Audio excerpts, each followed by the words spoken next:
That'd be kind of lit, right? No. That'd be kind of With cool. all the sponges hitting you? No. I mean, someone's got to clean us up after we get dirty. Oh my God. That would hurt. And They're the like only rough. thing, the only thing that can clean up that kind of mess is the car wash. Hello and welcome back to another episode of Volume 1, the anime and manga podcast where we highlight and discuss new series each week. My name is Josh Rick Grimes Michaels, and today, as always, I am joined by Mehgan, Beer O'Clock Perrine. Beer O'Clock Perrine. Mm-hmm. It has been Beer O'Clock for me for over about 3 years.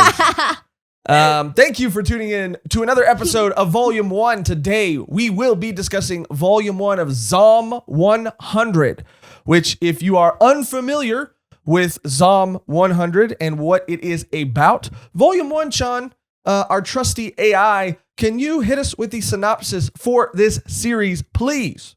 In ZOM 100, Akira's life has lost any shine after spending years toiling away for a soul-crushing company.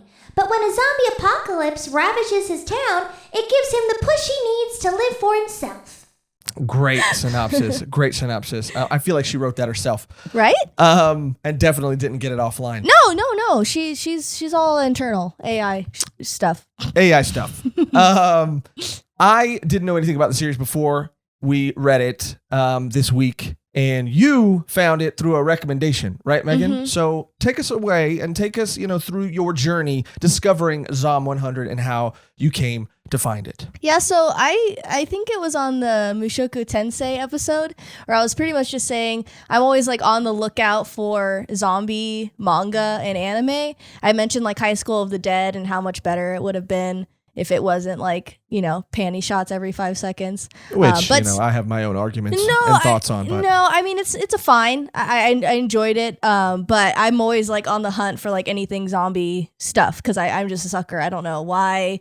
I just love it. I love a good story. Like I Am a Hero is a good example. Like Zombieland Saga I love. Love Zombieland Saga. School Live I love too. Anything with zombies I'm down for, and if they could do it right and well, I'm here. So I was like looking for a recommendation. I think someone in our Discord, which I'm sorry if I totally forgot who recommended it to me. Yikes! You know who you are. Thank you so much. I'll like leave a comment or something. But I was like, oh okay, and it looked like I looked at the cover, and I think I've seen the cover before, but I didn't think it was a zombie manga. I mean. Yeah, just to talk about the cover for a second, especially if you're only listening to the audio version of this, which is available on Spotify, iTunes, and everywhere you can find podcasts. Oh, wow. It's beautiful. I mean, this is a stylized, bright, colorful cover, and I love when manga do that. Yeah. I was also talking to you about how, I don't know why I am this way, but I'm very particular about the way I like things to be. And for whatever reason, I like that it's also a little bit bigger than a traditional manga size. Like if you look at like an Ajin manga, they're a little smaller than traditional manga sizes, at least in the US. And I love that too. When it's a little small or when it's a little big, I like it. Either go small or go big. None of this middle stuff. You know what I mean? None of that medium. None of that medium. Get out of here with that medium stuff. Either you're big or you're small. Okay? And that's it. No in between. But I love it. It's similar in the colorful brightness and style. The art styles are completely different, but there is something that feels kind of dan about it a little bit, even though they are completely different stories and completely different art styles. I just think in like it looks really modern and really cool and really fresh. Yeah, it's really playful. Like they could have gone like the classic, like telling you exactly what it is on the cover. Like they could have put some zombies on here, but instead of putting like red blood, they put like neon green blood with that pink background. I mean, it really just catches your eye, and like you're wondering like, why is this fool wearing a crown? Why is he on a motorcycle? Why is she like a track star? And now that I'm looking at it now too, it does look a little like even Undead Unluck. Yeah, a little bit. Yeah. And ZOM 100, you get it. Like 100, it says ZOM 100 Bucket List of the Dead, and you understand why it's called 100. which is cool. But it doesn't really give too much away from the cover, which I like, unless you read, I guess, the title in the back. Yeah, something about the synopsis, too, that I think is important to mention is that obviously it's called, 100, Zom 100 bucket list of the dead, right? Because it is about a guy who has a bucket list and hasn't felt like he's lived very much because he's been a slave to his job and the man. And so now that there's a zombie apocalypse, he sees that it's the perfect time, or feels like it's the perfect time, without a boss to have to answer to, or any government or anything, to just like live his life and do whatever he wants to do. So everything he's ever wanted to do, he makes a list of 100 things. In the first volume, he only gets to he only figures out what the first 33 are, but then starts to live out everything he's ever wanted to do. Yeah, he got diagnosed with stick it to the man neosis. Oh, wow. I saw a glaze over your eyes while I was talking to you, and that's what you were thinking about. It's School of Rock reference. I saw math. I was like, stick it to the man neosis, don't mess this up, make it, don't mess this up. But yeah, I again, I'm always on the lookout. I love it, and I am. So yeah, what did you think about it? I'm obsessed. How'd you feel? I can't wait to keep reading. You loved it. I loved it, and I was enthralled. See, now while you are someone who's always looking for zombie stuff, for me, I am someone who is so done with zombies. Yeah, that's sad to me. I don't want to live in that world. I mean, zombies, I'm just over them. I'm over them. I mean, there's so many, and I feel like for so long, media was oversaturated with just zombie this, zombie that. And I liked Walking Dead when it came out, and I liked, High School of the Dead, and I liked even Zombieland Saga and stuff.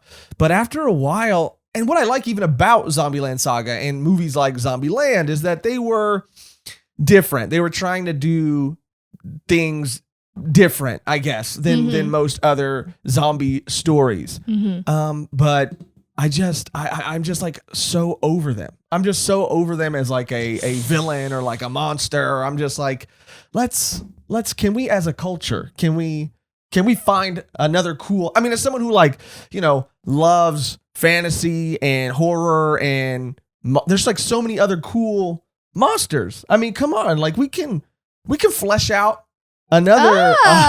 You're getting to the meat of it now. Yeah, another monster, and really kind of squeeze them for all of their worth. Well, Josh, when you look at the origin of zombie, it's not just it's a commentary on humans in general being mindless creatures that devour whatever's in front of them. Wow. And if you look at the economy, I'm just kidding. Yeah, I mean, personal. But yeah, I mean, that's kind of, and I think this too, him as a main character, zombies are important because he was just pretty much a zombie, dead for his company. And that's just giving you and people watching and listening sort of my background with zombies and where I'm at with zombies currently. But I did really enjoy this. I liked it a lot because, again, like you said, zombies have always kind of represented that, maybe in their origin, right? But I think what's cool here is that you really get to see pretty heavy-handedly in the beginning, and I think even at one point in the series he says it flat out that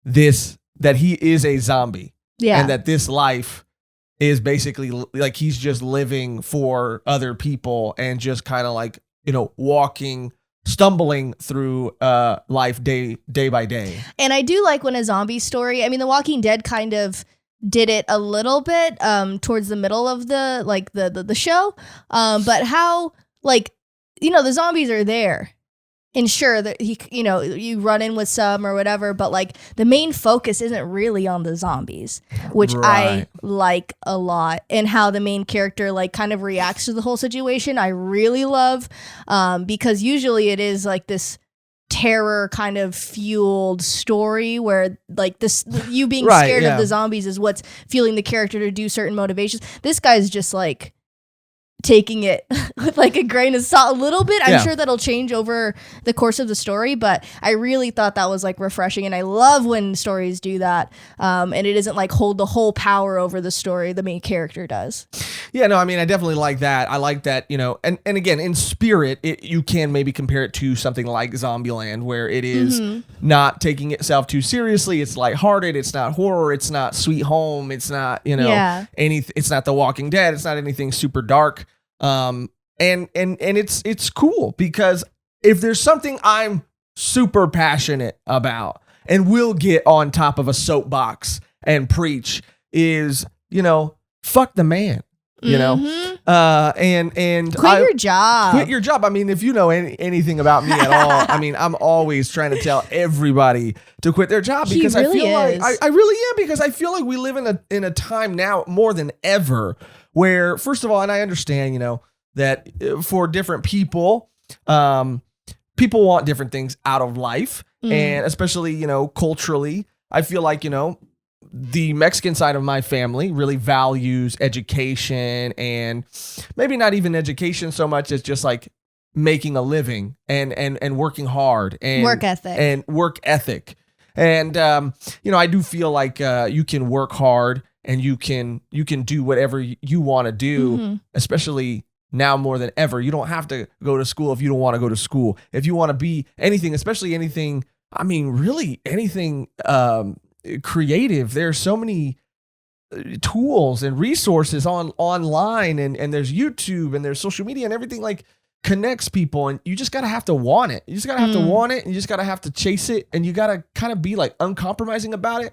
And when other people try to make it sound like, you know, or make you feel like the thing that you're trying to accomplish isn't worth your time, or that, you know, working at a McDonald's or working at a Jack in the Box is more admirable than and I'm, you know, projecting a little bit, is more admirable and more like normal, I guess, and easier for them to understand than you trying to chase whatever dream you have is. You know, don't listen to those people. Don't listen to them.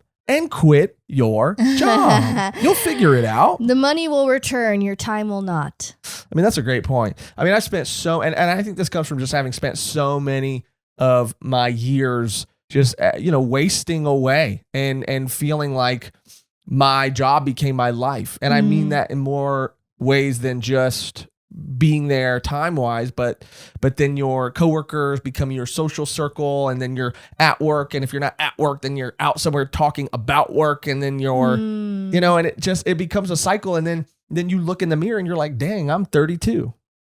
You know? You said it. Yeah, I said it. Oh, is that just an example? That's an example. Oh, okay. But that's what I really like about this story. For real. More than the zombies, I like that it is about like, hey, and even what's crazy too is the guy, the main character, Akira, I think is his name, works at a production company or a company that produces commercials. And I think that a lot of times, you know, even in entertainment, people, this is a job that was his dream job, but it was sucking the life out of him. Yeah. And, you know, he had people in his life that would tell him to quit. And those were people who we find out later also hated their life too. But it is the message is like, you know, no matter what you're doing or no matter what you want to do, just you gotta live. You gotta fucking live. And that's what I liked about this more than the zombies, because the zombies, I think, like you said, take a back seat to the whole story. Yeah. And I love that. Yeah. They're in the background. Yeah. I mean, there's like, obviously there's like run-ins and stuff, but it's not as important. And I think I really enjoyed how they're focusing on the main character more than like what's actually going down. And yeah, I just thought it was super refreshing and like such a fun read. And if you like zombie stuff, like definitely check it out, because I'm definitely going to continue this. And, you know, there's hype online. Everyone's saying like this deserves an anime. Like this would be a great anime. And like, I totally agree.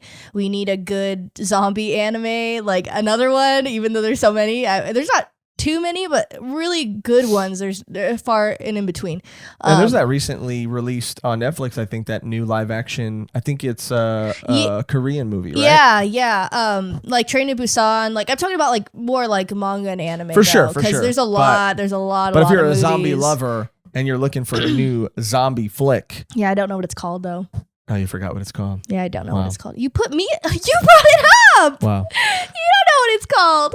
But I really, really like this. I am excited. The art style's cool. It's written and drawn by two separate people. It came out, I guess, in 2018, but they're still being released and published in the United States, and I think they're only up to currently about like volume 4 or something. Really quick too, just to cover my ass, I do want to say that, you know, if school is important if you're trying to do certain things. Don't listen. Don't listen if you're feel bad for going to college. All I'm saying is that if you are going to school, make sure you're going for something that you actually give a fuck about. Like if you're going to be a doctor, or if you're going to be, you got to go to school to be a doctor. Yeah, a lawyer. I mean, whatever. I mean, it doesn't really matter. A marine biologist. I mean, whatever you're going to school for, a veterinarian. I don't know.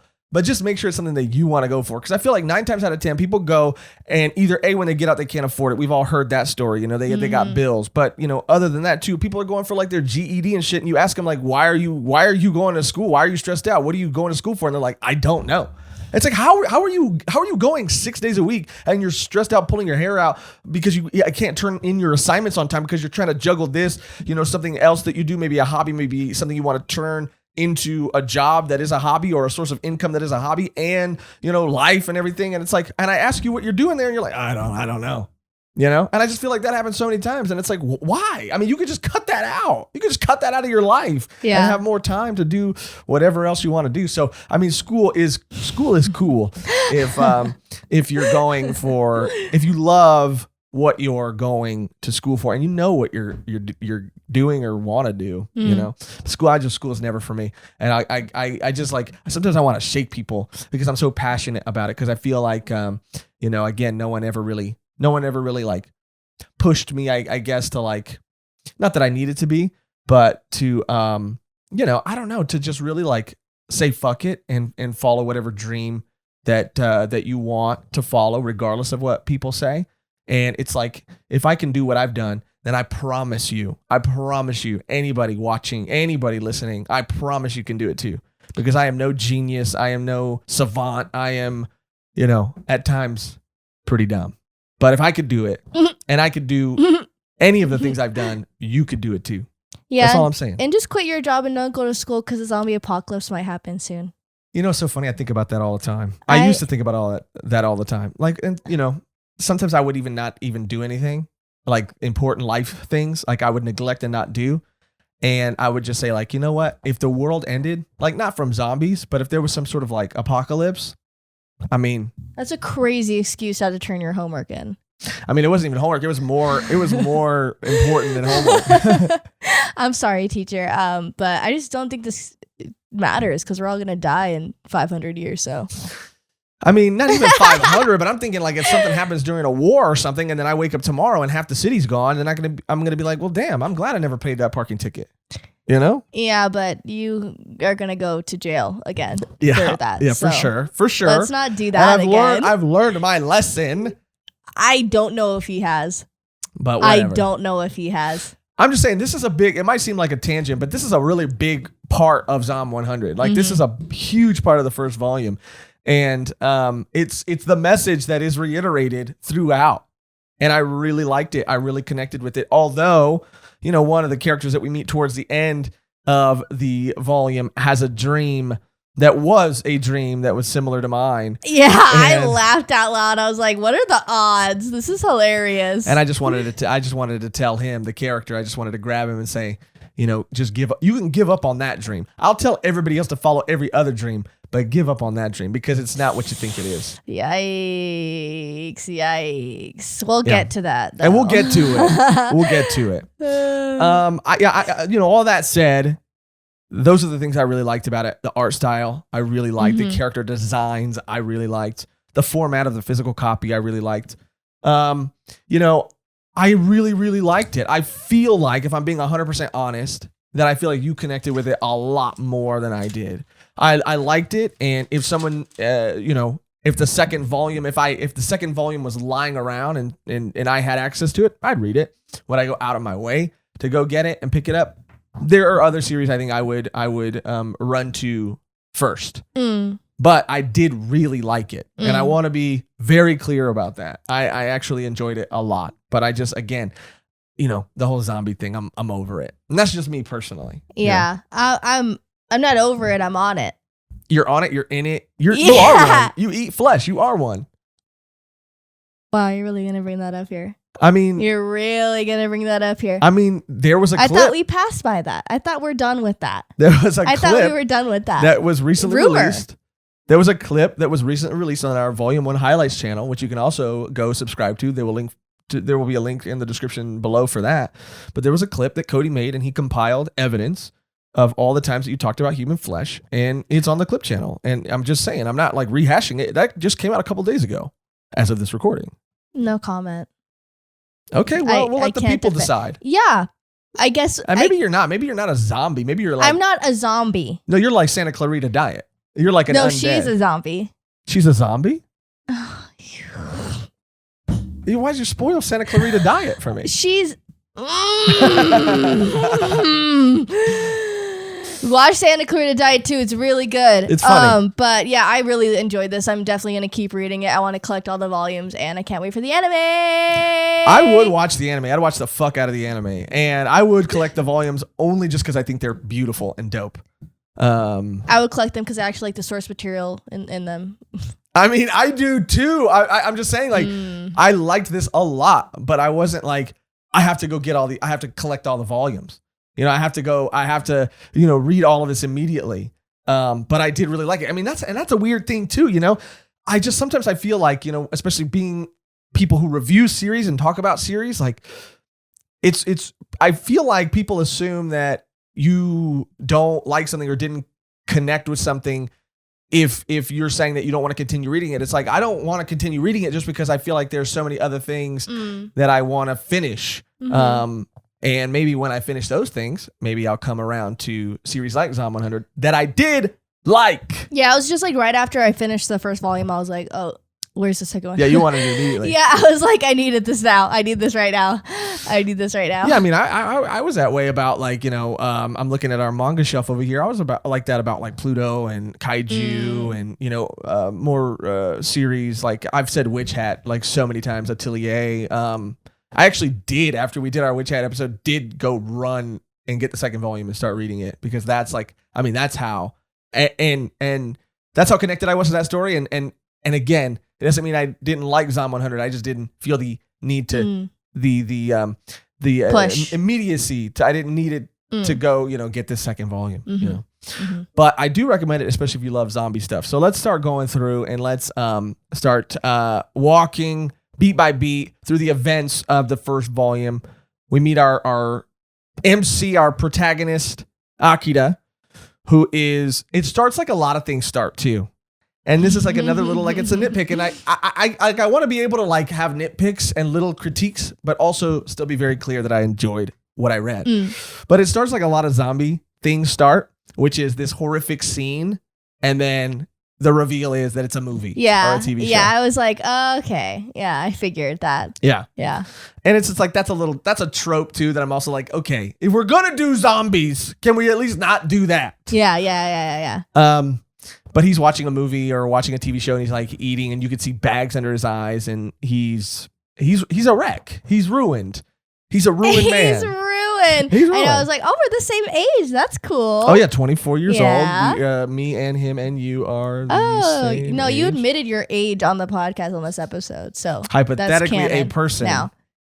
Anyway, and he talks and then through like flashback we see what happened because he talks about like not wanting to go to work.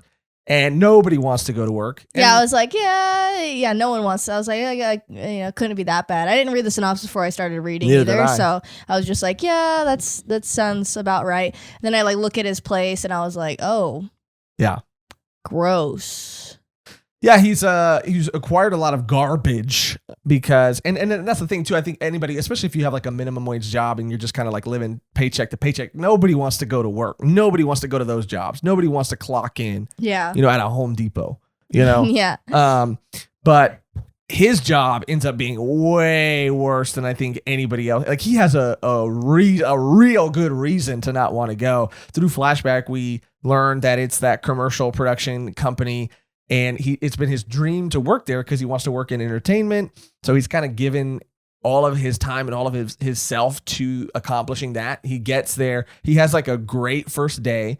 They take him out for dinner at the end of his first day, and they're all talking. He meets a coworker that's like very attractive, and he meets everybody there who's very friendly, and they're all talking to him and asking him about his past. He mentions that he was like a rugby player in high school. And then he's like, wow, that was a great day. Like, everybody's so cool. This job is so awesome. And then everybody at the end of the dinner is like, all right, back to work. And he's like, what? I don't get to go home?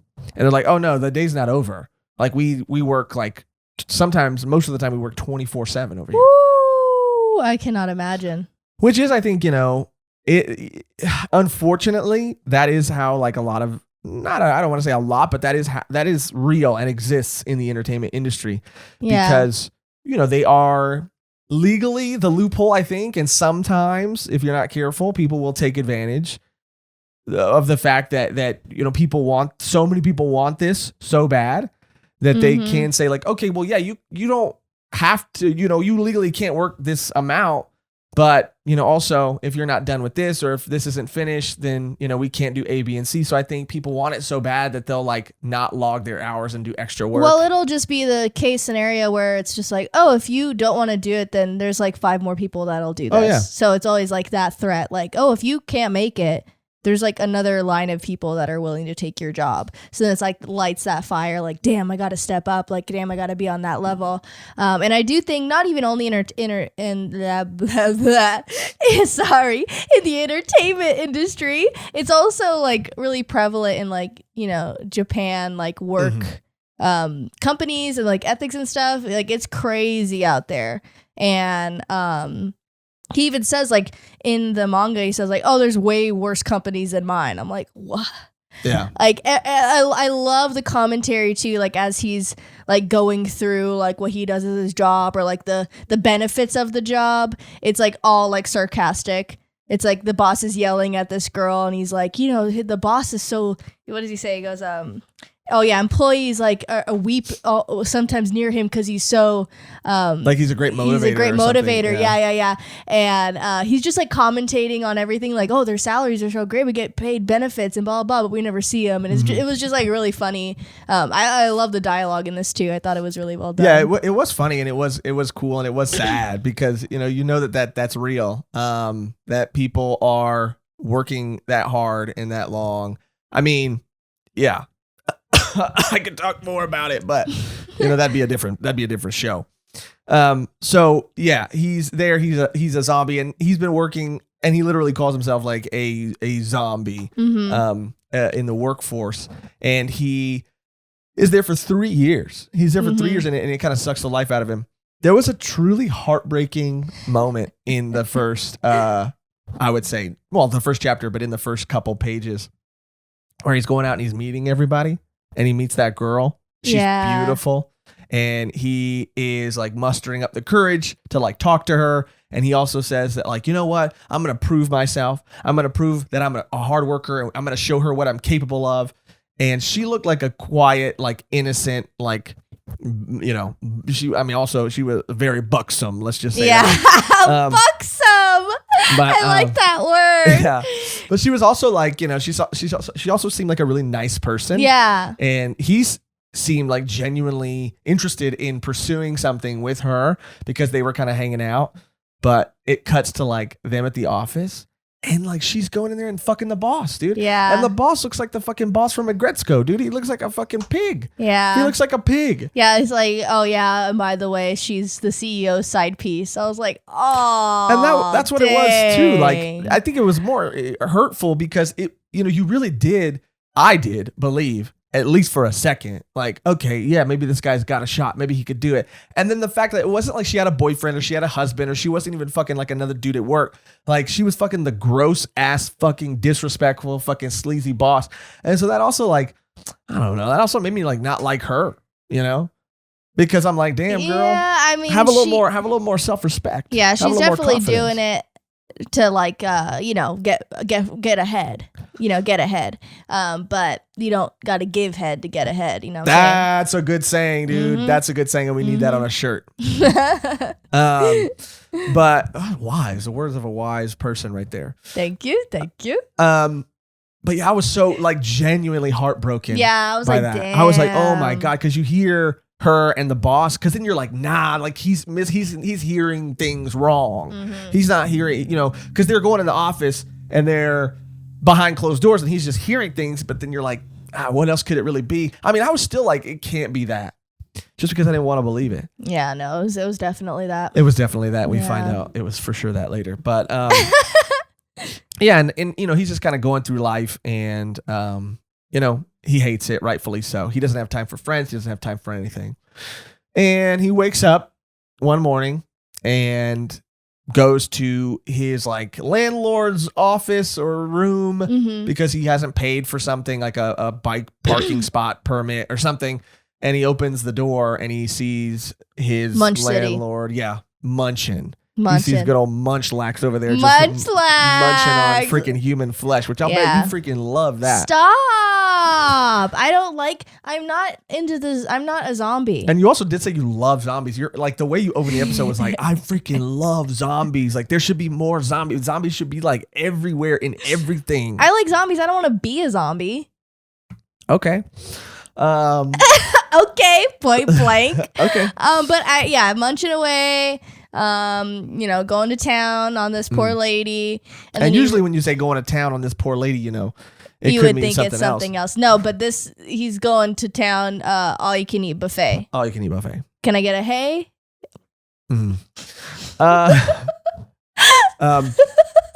What was so cool, and this is where you get the tone, I think, of the story immediately, is when the main character sees that they're zombies and sees that his landlord has turned into a zombie and is eating somebody else. His first reaction to that is, oh my God, like if there's zombies everywhere, I'm going to be late for work. Yeah, I'm going to be late for work. And he's literally running from like a horde of zombies. And then he realizes like midway, like, oh wait, like if there's zombies, like I don't have to go to work anymore. Yeah. And he like does this like hands in the air, like super happy with the horde of zombies behind him. I was like, this is lit. Yeah.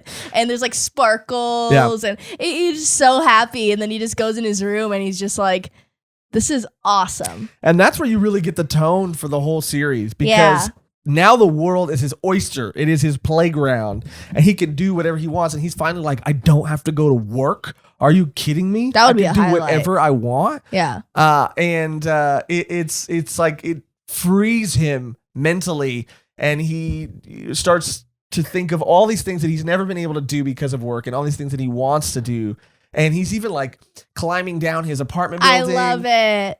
He's climbing down his apartment building to see Mr. and Mrs. Kosaka. And they're like, obviously it cuts to them and they're like, oh my God, like there's zombies. Like they're freaking out. And then they just see their neighbor like crawling down and they're like, oh my God. He's like, hey, I'm going to go to the store. He's like, I'm going to go to the store. You guys want anything? And like a big old smile on his face. And they're like, oh yeah, I guess I'll take this and this. He's like, you got it. It is kind of a lot like Shaun of the Dead in a lot of ways. Yeah, it totally is. He's more scared, but it is a lot like Shaun of the Dead. Well, Shaun of the Dead, there was kind of that first scene where like he goes to work and everything's normal, and then the second day he goes to work again and he's like so in his own world that he's not noticing everything else happening around him. He goes, Sean, there's a girl in the garden. Love that. But they are always, and everybody else really for the most part, everybody else is reacting how you would think people would react to zombies. Yeah. But he's the only one who's like, this is great. This is amazing. This is sick. He's almost like not only do the zombies not really feel like they are the forefront of the story, but it's almost like to him they don't exist either. Like they're just some like inconvenience, mild inconvenience that he has to get through to just live his life. Yeah, and he's actually like he says, they're like, where are you going? And he goes, I'm going on a date, because he just realizes like, I need to tell the girl of my dreams my feelings for her, And which this was is what I like, kind of too. crazy. Well, I mean, I love that though. I love that like this because he says that there was a girl in high school or something that he never did, or he never got to do that because he was too busy playing rugby or whatever. But I like that right now. He's like, dude, it's the end of the world. I could do there's what time better than now to just like do everything. And he's like, I'm gonna confess my love to this person.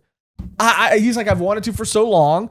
Why not? Why not? I mean, I thought that was pretty cool. It was just funny. He's like, I'm going to go risk it all. I mean, she's probably, you know, she could not be home. He could just go for no reason, get into trouble. He's like, you know what? Let's go. Let's go. But he doesn't care about any of that No. throughout when it comes to doing anything. When it comes to going to the convenience store and just getting beer, he doesn't care. Yeah. But yeah, he does go over there to her house and, you know, he kind of searches. He kind of finds that they have like a employee database, whatever.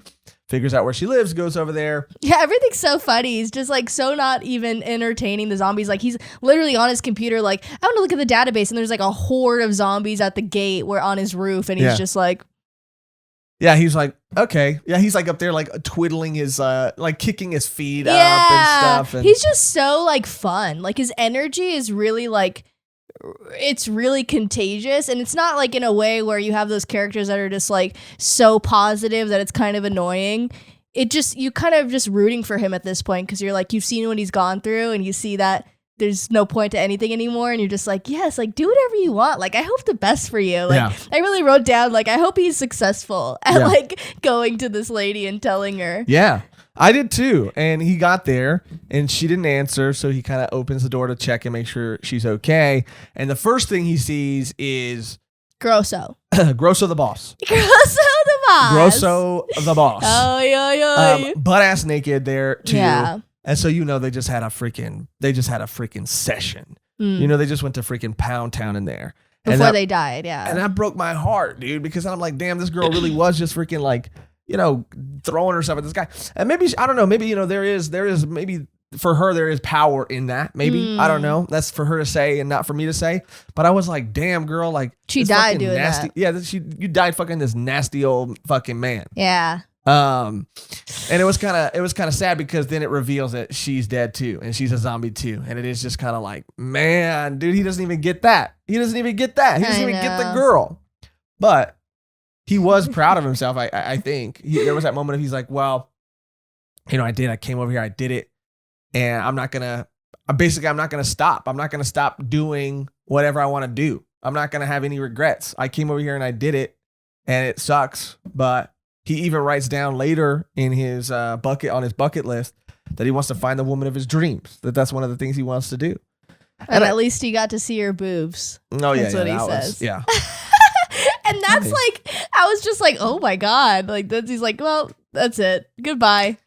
See ya. Yeah, I mean, because what else So are you gonna do? dumb. Because I think he even said that because he said something like, I don't even know what I expected because like I knew she was fucking the boss and I knew that probably meant this and that, but I thought in my head that like I could get past that. She could get past, I don't know. He says something, he comments on it. Like, I don't even know, like about like kind of being snapped out of it or really thinking or realizing like how important this person really was to him. Like he didn't really know this person. And he was like, I don't know what I was really even thinking. He's like, but I do want to meet the woman of my dreams. And he puts that on his bucket list. Yeah, and he's like watching the news, obviously, to like get a better scope on everything. And still, he's just so happy. And there was a little Walking Dead reference in there that I was like, okay. Where at? Which one? I think the newscaster just said like The Walking Dead. Oh, yeah. And then there was the door with all the hands sticking out, you know, like dead inside. Yeah. Like it was kind of like, I feel like it was an homage to that. Who knows, maybe. Well, because I mean, The Walking Dead, I mean, that's what they've always called zombies. No, I know, but just the close up on the door with that title. Where it was like in the show where everybody memed the fuck out of it because it was like spelled wrong. It was like it was supposed to be like dead inside, stay out, or it was like, but it was like dead out, inside, stay, or something, you know, because it was written weird. Yeah, well, I don't know. Maybe it was just a coincidence, but I saw that and I was like, oh, immediately I kind of put two together, but whatever. They kind of do talk about like these other things like The Walking Dead and like Evil Dead and like Zombieland and Zombie Survival Guide. Like they exist in this universe because there's another character that we meet later on and she's got a stack of books and movies and she's going through all of it trying to learn about zombies. Yeah, boss moves. Boss. And she's an awesome character. Yeah. And we kind of meet her, I think, in this chapter too, when he makes his list. I think he's got a lot of stuff on it. Like, he wants to have beer with a friend. He wants to meet the woman of his dreams. He wants to skydive. He wants to learn how to ride a motorcycle. Yeah, he has. There's actually the list right here. And he kind of crossed a couple out, but, confess to the girl that I loved, clean my room, loaf around and drink beer all day. Yeah. Ride a motorcycle, try out dreadlocks, travel around the country, pig out at a nice sushi restaurant, see an aurora, like wine and dine a flight attendant, random stuff. Well, I mean, good for him. Grow a cool beard. What's the funniest one on here? But going through too, I mean, throughout the story, and that's what you realize is that like everything that he does is to accomplish like crossing one of these things off the list. And some he crosses off pretty quickly, like the grow a beard one.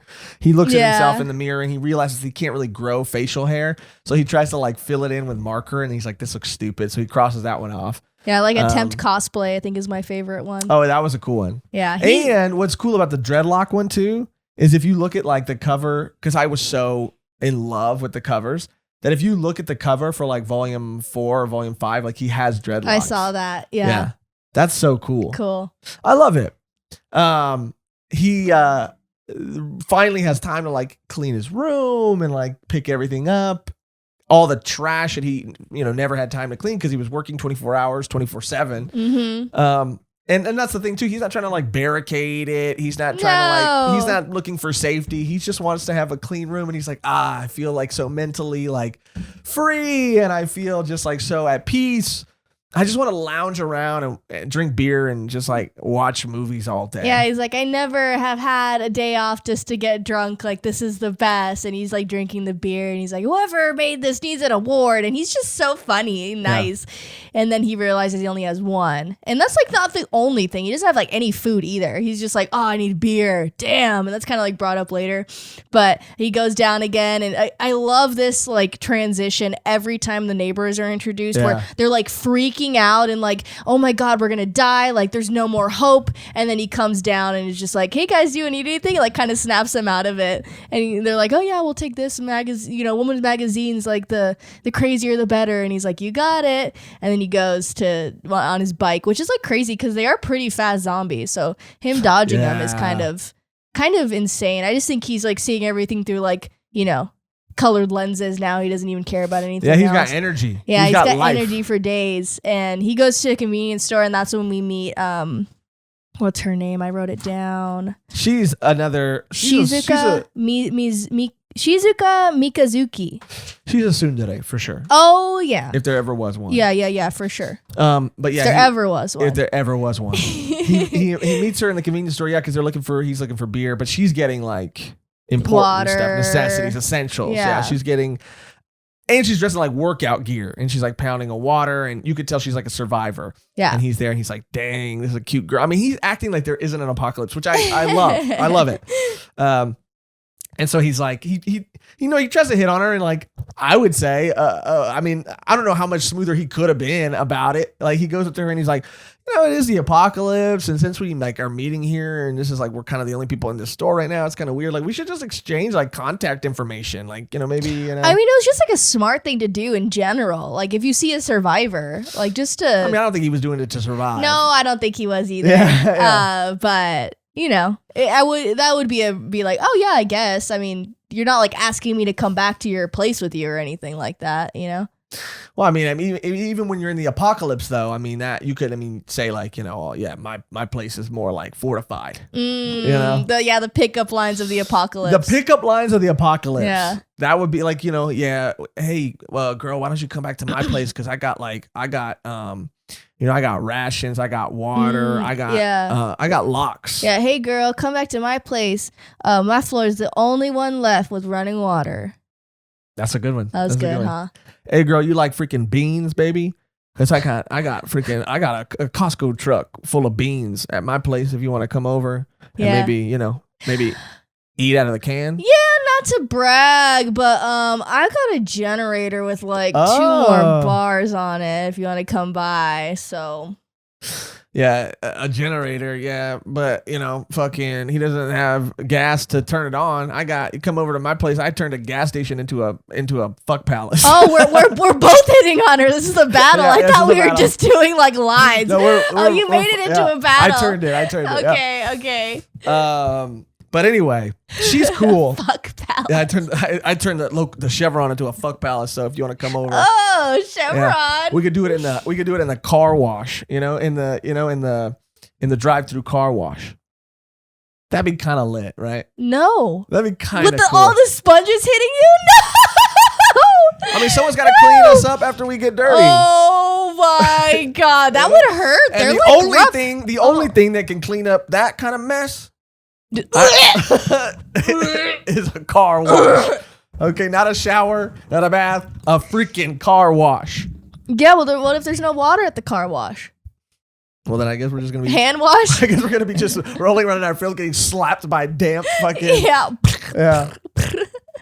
That'd be pretty funny. Anyway, she's cool. She's awesome. He tries to get her contact information. She's like, "Nah, you are grabbing beer." I mean, she looks in his basket. Yeah, she literally calls his ass out. She goes like, she says like, I can't see myself teaming up with someone who doesn't know how to analyze risk, so no thanks. Like, yeah, dang, later. Okay, Miss Girl. Like, I mean, she's right. And then she steals his bike. Yeah, that was kind of messed up. But you got to do what you got to do to survive, you know? But I mean, it kind of to his benefit though, because he realized, he's like, oh yeah, why am I riding a bike? I forgot that the apocalypse happened during like rush hour. There's like empty cars and empty like Vespas, and he even gets a Vespa. And then he's like, wait, I could find something better than this. And then one of the things he always wanted to do was ride a motorcycle. Mm-hmm. So he finds a Harley. And he just starts riding around a Harley everywhere. Yeah, the only thing with a Harley, though, I think anything loud will attract more of them. So it's kind of like but like I said, he's not even thinking about that. No, I know, but just for future reference. Oh, I mean, I guess, yeah. I mean, that, yeah. It's not practical, Yeah. but I think if you're out there and you're just like living your dreams or living your truth, like, who Yeah. cares? Who cares? Isn't that why anyone buys a Harley? Unless you're living at your truth at like, 1 a.m. down a residential street.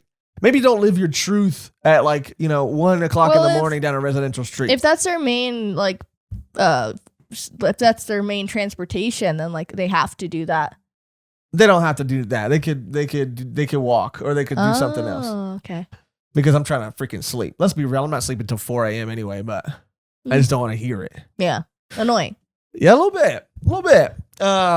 So they separate and he gets a Harley. You don't hear anything else from her for the most part. There's like a little bonus chapter with her at the very end, and it's kind of the same interaction but from her perspective, which I also always love. Love that. Yeah. And this part broke my heart a little bit. Like this part, I was like, okay, like this is it. Like I don't know if it woke him up necessarily, but it's just like, damn, like that was a bummer. Like he's like, obviously going back up to his apartment and he's like, hey, Mr. and Mrs. Kosaka. And then you just sees and it's like devastation, like blood everywhere, broken doors, windows.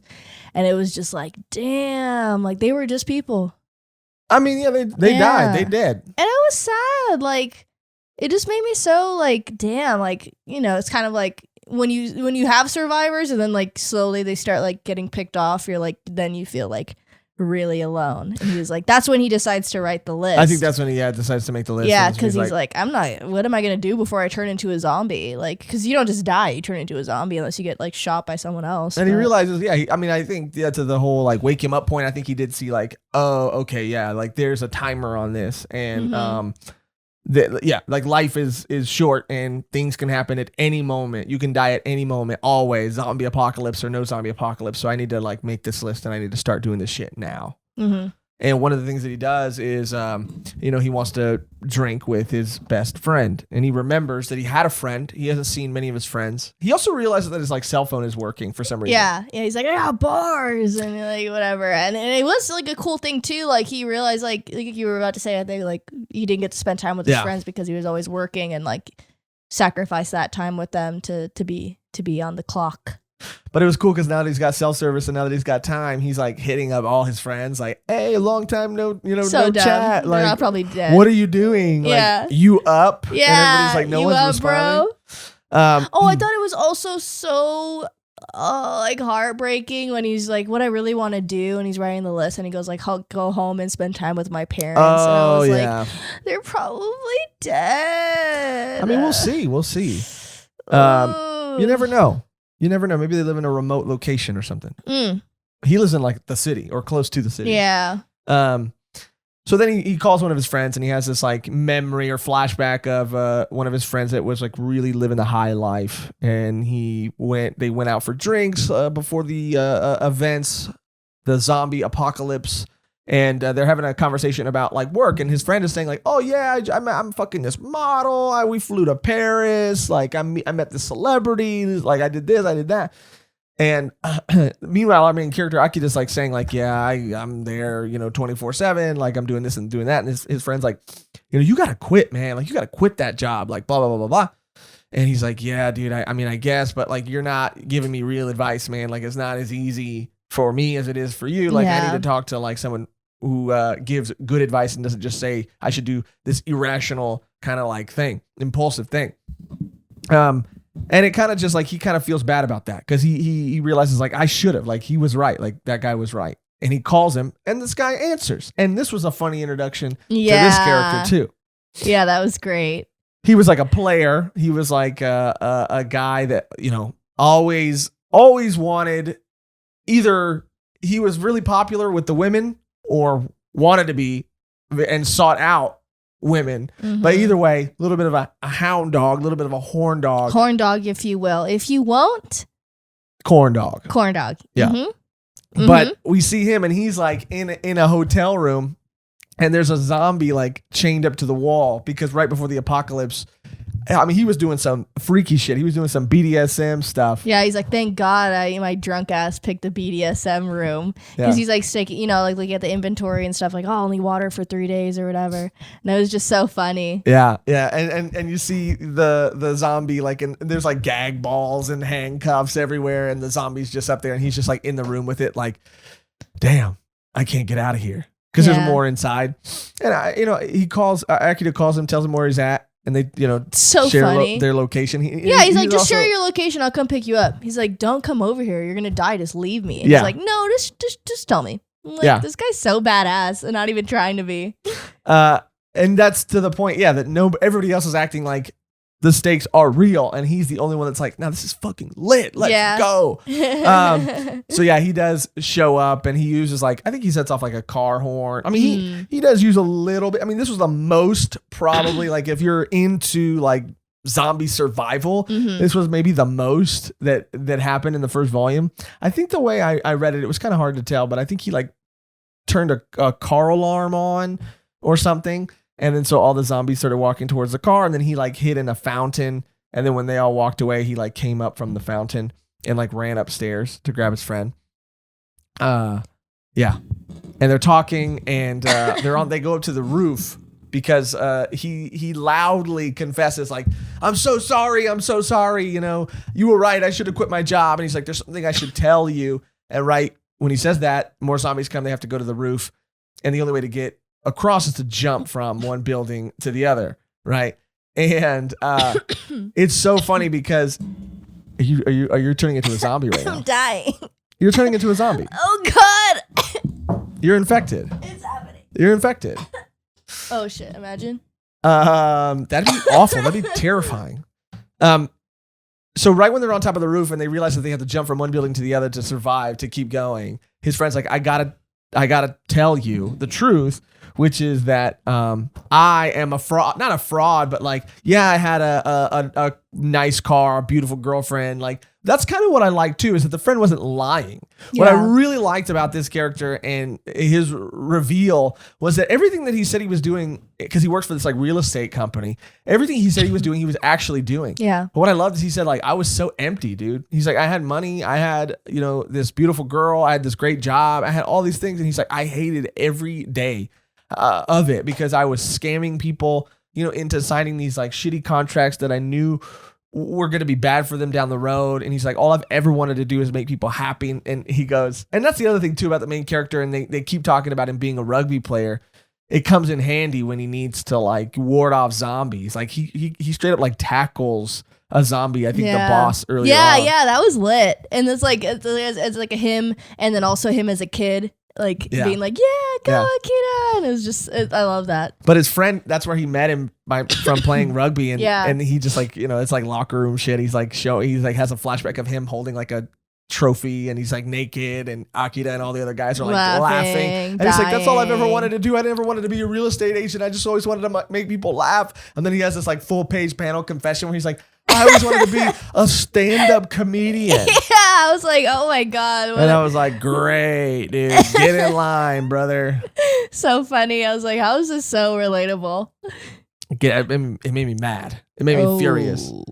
Touchy subject. Because, for those of you who do not know, I tried my hand, and I think pretty, I don't know how the right way to say it. I tried my hand at it, and I think I accomplished and did well. Mm-hmm. I accomplished what I set out to accomplish, and I think I did well, and I was proud of myself for going out there and for doing something that I wanted to do. However, the evils of the world and the evils that lie within were also revealed. That's true. And the thing that I thought I loved and wanted to do showed reared its ugly head, and I saw it for what it actually was, and how infected it, the world, that world and that scene is. And so when I saw this guy say he wanted to be a stand-up comedian, I was like, good luck, man. You want to talk about fucking zombies? You want to talk about like going to open mics where people are fucking dead and they have no fucking soul and they smell like shit and they're fucking, and all they do is to get their material is to feed off of other people, to mine their lives and the relationships that they have with others, to like make a room full of strangers laugh. Yeah, dude, you want to be a comedian? Well, every zombie can be a comedian. You're yeah. Cuz that's what they are. Zombies. And God forbid there's someone there with any kind of credit, dude. Any kind of credit, because then they all start following him like the scent of a human. They all start, I heard you have a HBO credit. I saw your IMDb profile. You were an extra in the new Suicide Squad movie. Follow me on Instagram. Do you have any connection? Maybe you can tag me in a post, and we can. Can we do a boomerang together? Yeah. Crazy zombies. But it was also kind of funny too, and I liked it for him. And then he jumps from building to building, and he does it like naked. Because baller. Akira does it, and he like kind of like fucks himself up. But his friend is like, oh my God. He's like, you really are like living your best life right now. You really don't care. You're really just doing whatever you want to do. And he's like, yeah, man, you can do it too. And he's like, you can do it too. He's like, fuck, I can do it. And so he jumps across butt ass naked, and it was pretty cool. Yeah, that was a good moment for them. Good introduction to a character. Yeah. Good mend to a relationship. Yeah, and they both apologized to each other. Yeah, it was great. And it was heartfelt. And then they both they're sitting there and they're just kind of talking and they're kind of drinking beer. And then you just see Akira cross that off his list. And it's like, dang, that's sweet. That's going to be a good There's going to be good moments in the manga when he gets to cross off some stuff. And I think that was pretty much the end of that chapter. And I think the only chapter left is that bonus chapter, which is about that tsundere character they met in the convenience store. And it's just that, like I said, that whole situation from her side. And you could see she is someone who's a prepper. And she has a list too, which I think is really cool. But her list is, instead of like things I want to do before I turn into a zombie, hers is like how things I need to do to survive in a zombie apocalypse. So her list, and she's got charts and she's got graphs, and she's like, what am I proficient in? What am I, good at? What am I bad at? What do I need? What's more important? What's not important? What are necessities? What are luxuries? Like, and she's got everything mapped out, and that's where she's got the Evil Dead, the Walking Dead, Dawn of the Dead. She's got, Army of the Dead, whatever. She's got every zombie survival guide, everything there, every resource there. And she's like, I need a plan. I need a prep. I need to do research. She's like, also like working. I need to work out every day. She's got her proteins, her vitamins. She's got everything. So it really does let you know. And that's like in a couple panels or whatever, a page. And you really get the sense for exactly who this person is.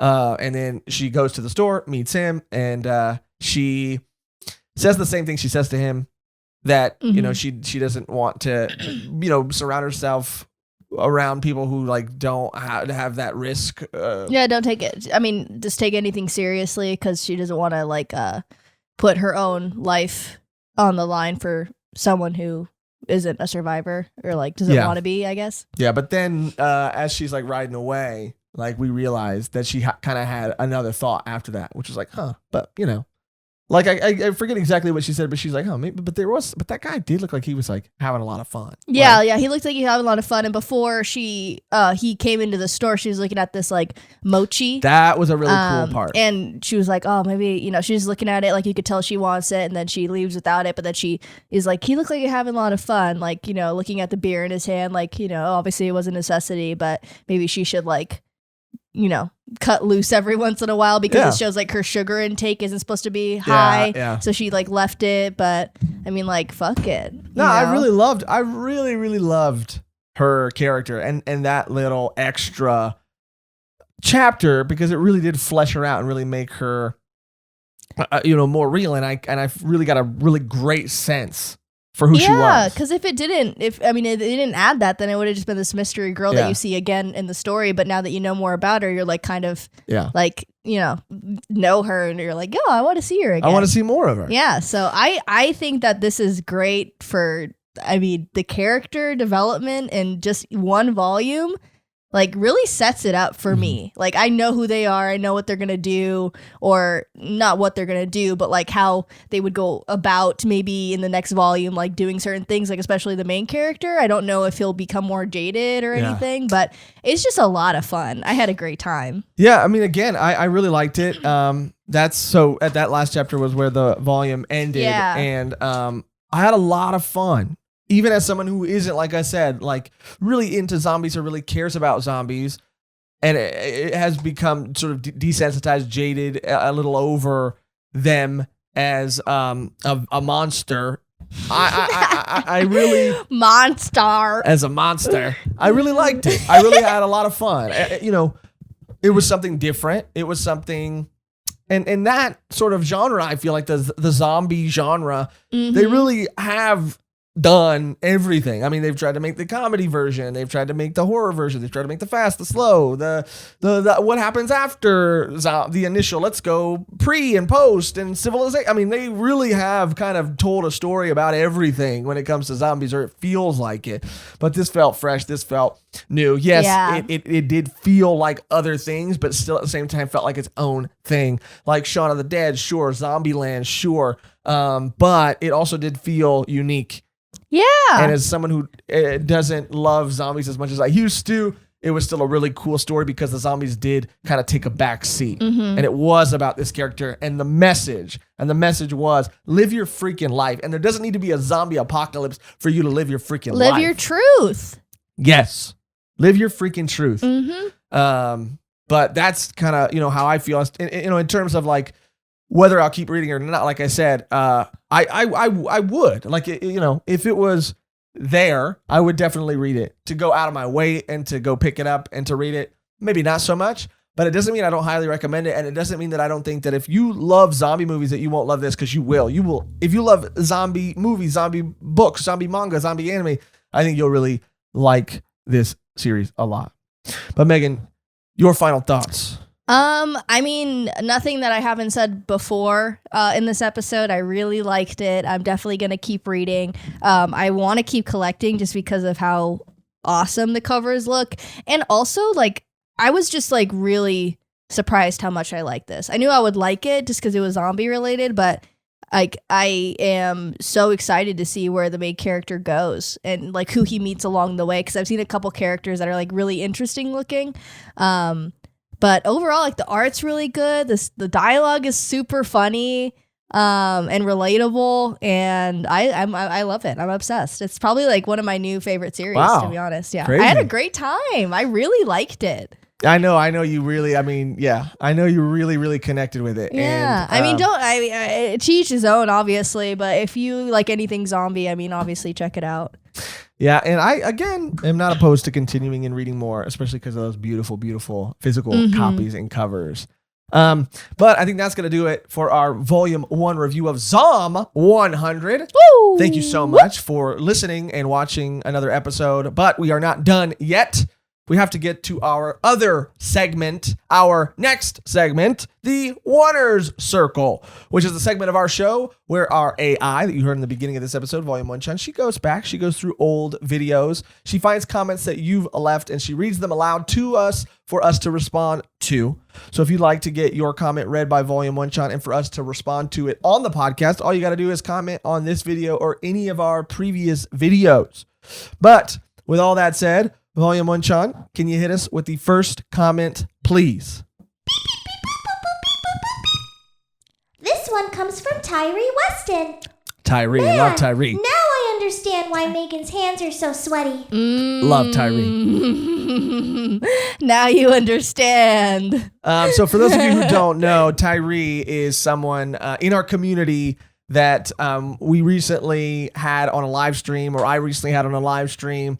We, in our Volume 1 review of Mushoku Tensei, there was some mixed reviews to that, and the reception was sort of, I don't want to say, like, yeah, I was being a little over dramatic when I say, like, we were getting, like, hate comments, but, you know, I do think that there was a very passionate fan base and a very passionate and a very strong voice in the comments. And basically there were a lot of people that didn't feel like, you know, we either like, you know, gave the source material enough credit, or like we're 100% sure, or even did enough research on whether, you know, this was a good adaptation of that. Or, yeah. And again, like a couple of people like summed it up in the comments, but you know, when we review the first volume of of a manga, and we talk about maybe like the first couple episodes of the anime, it's just like first impressions foremost. Mushoku Tensei is a little different because I have heard of the things that I don't like being throughout the series, season 1 and 2.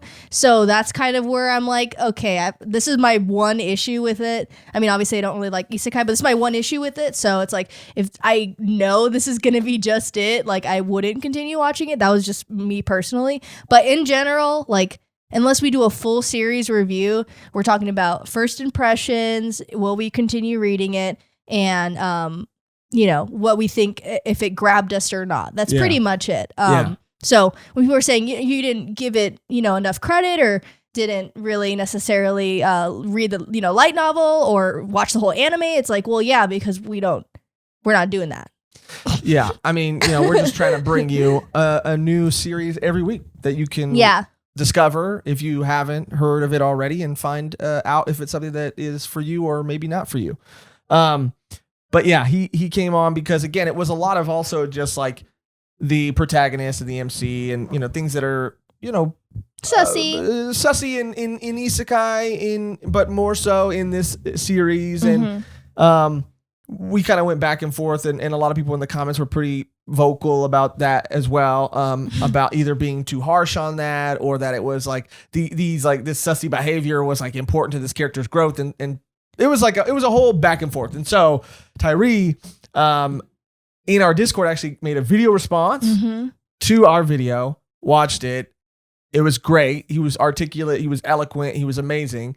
And so I thought, you know what? And he, you know, he wasn't like excusing the things and the behaviors of the main character in the series at all. No, not at all. Yeah, he was just giving his thoughts on, you know, watching all of it. And just pretty much being a voice for everyone else on the other side. But he was really, really cool. Amazing. I was watching the live too, and I was just like so impressed with how like he was funny. Like you guys had like he was great. Good back and forth. Easy to he talk was like to. vamping. I was like, bro, this guy's like a professional. Yeah, he really was. Like it was awesome. And the fact that, we can like, or you guys like extend your hands to us and give us your thoughts. Like we really do appreciate it. And that was like so awesome.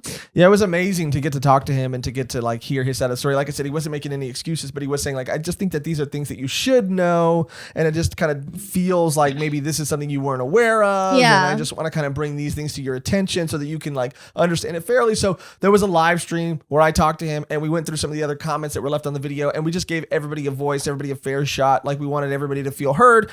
And so, we kind of read certain things. I kind of felt like I got to make my piece. I feel like he got to explain everything he wanted to explain for the other side. And I just feel like it was a really cool conversation to have because we don't always have to agree on everything. But if we can talk and have a conversation about everything, and I think we could both get to a better place of understanding. Mm-hmm. And I feel like that's what really happened. If you didn't see that live, there'll be a link up here somewhere or down below, or, you can find it on our channel. And it was a really fun live. And I would love to do more of that. I would love to just kind of have these conversations with people and have this dialogue with people to understand, and B, just because why not? I mean, I don't want to talk to people that I agree with all the time. I think it's nice to hear different opinions and, be open to things. And so that was so much fun. That was so great. Yeah, that was super fun. Yeah, so you should check it out if you haven't already. Volume 1, John, you want to hit us with the last comment, please? This one comes from 13 Online. It just hit me that every time the camera cuts to one of them, Josh is manually hitting a button to switch the camera. And I feel like there must be some foot pedal switch or even some AI software that can listen to which mic has audio and switch the camera automatically or something. Ha ha ha. But I love the editing style. Not a knock on how they do things, just so interesting to get a peek behind the scenes. Yeah, I mean, if there was some sort of AI, I mean, that would be... What do you mean what do you mean if there was some sort of AI? Volume 1 Chunk can't do that. Volume 1 Chunk She could cannot be trained. do that. Yeah, right. Trust me, I've tried to train her. To help with the show. I wish there was some sort of AI technology. I mean, they kind of do that on Zoom a little bit. Behind the scenes, yes. So I don't know if there's any tech heads or anybody who cares out there, but yeah. So in order for us to be able to do as many episodes as we do a week, we've invested in a piece of equipment that allows us to switch the cameras live. The only problem is you need someone to do that. So I always, during the episode, am like going off sounds and facial expressions and obviously hearing when people talk or move or do things, and I'm trying to switch at the appropriate time to like, accentuate or amplify something, or again, just so that the camera's on somebody at least when they're talking. And it's to save down on editing time, because that way we just kind of have to, sync audio, throw on graphics, and we can kind of crank out episodes, because it's easy to read and it's easy, to talk, but it takes a long time if you're manually having to go in there and cut back and forth. And I think it's more interesting, and it keeps it more dynamic, and it keeps it moving than just having like one static shock, Static shock. So yeah, I Zoom kind of does it too when you talk on Zoom. Yeah. The cameras switch. But see, what I don't like about that, if you want to get real into the real nitty gritty, what I don't like about that is Zoom is voice activated, right? Mm-hmm. So it'll switch, like when you made that noise, when you made that noise right there, it would have switched. Yeah. Sometimes I don't think that it always needs to, things don't always need to be switched on sounds, because there are some like cues that are visual cues, not vocal cues. So I think if I say something, like if I make a joke or a comment or something, and you just have like make a weird or a funny face that they're reacting to it, it's not going to switch. Yeah. And that's not going to come through. So I think that's why like having a manual switcher is the best. And I could talk about this shit all freaking day, dude. I could talk about, A10 Mini Pro, Stream Decks. I could talk about, monitors. I could talk about, OBS. I could talk about it all day. I just don't know if enough people care. So if you do care, I'd love to do a stream or a behind the scenes video or something and really kind of go through our entire setup, our entire equipment, our microphones, our cameras, our cables, our everything. And I think that'd be a lot of fun if you care to see. Comment below. Comment below. I think that's all we have on the agenda today. I'm obsessed. Any other Zom 100 heads out there, let me know. And when are we getting an anime? Because I need it like now. Yeah, let us know in the comments if you've already read it. Woo! Or if you do decide to read it based on this review, let us know what you think about it. Because, it was a lot of fun. But that's going to do it for another episode. Thank you guys as always for watching. Thank you guys as always for listening. The only thing we got to do before we get out of here is we have to shout out and thank our wonderful, our amazing, our beautiful Patreon members. Thank every single one of you guys. You guys are the absolute best. If a zombie apocalypse did happen, what I would do is I would log in at patreon.com/volume1pod. Okay. I would log in and I would find out I would take everybody's Patreon username and I would run it through a freaking database, dude. I run it through a database and I find out their real identity and their location. And what I would do, I know. And I would find it and maybe I would, Volume 1 Chunk could cross-reference, other, databases so we could locate everybody and find their exact location. Then I would go and I would knock on every single one of your doors and I would make sure that you're safe and I would make sure that you're okay because I love you. Oh, that's nice. Yeah. I thought you were going to say you're going to go to everyone's door and confess your love to them. Oh, that too. Yeah. But also to make sure you're okay. And then if you are okay, confess my love to you. Because we love you so, so much. Thank you for your support. Your support really does mean the world to us. And if you would like to become a Patreon member and get early access to our videos, get access to our exclusive bonus Patreon podcast, Volume 1 Extra, and you get any other perks. I mean, you get, sometimes we'll do exclusive Patreon streams and stuff like that. If you want to get all of that at our lowest tier, you can become either a Patreon member by going to patreon.com/volume1pod or by becoming a YouTube member and clicking join on this video. But Mehgan, is there anything else they should know? If you don't have any funds to join our Patreon or become a YouTube member, what you can do is comment on any one of our videos and it acts as a free tip. And if you do, you'll be a part of the algorithm gang. And what they do is comment below and it acts as a free tip, helps the algorithm out. Any thumbs up, subscribe, hit the bell button, the whole shebang. And you can do all that for free $99. Free $99. Once again, that is free $99. So we would much appreciate it. Yeah. I mean, it looked like you were leading into something else. No. It's okay. We would really appreciate it. There we go. We got it. So that is going to do it for another episode of Volume 1. Thank you for watching. Thank you for listening. The only thing we have to do now is to get out of here on our outro that is always the same and never changes, which today is, I think our outro today should be live your truth. Okay. Why don't you don't like that? Yeah, it's fine. I just thought it was gonna be zombie related or something. Quit your job. Quit your job. Live your truth. I don't know. Something with a bucket list. I mean, you don't like my idea, but you're also not giving me anything. I'm sorry. I don't have any. Let's live your truth. Live your truth is fine. I think it's important. I think that's the message of Zom 100. It is. Live your truth, King. So, thank you for watching. Thank you for listening. And until next time, live your truth. King or queen. Or queen, but he is wearing a crown. Or any in between. Fantastic. Quit your job.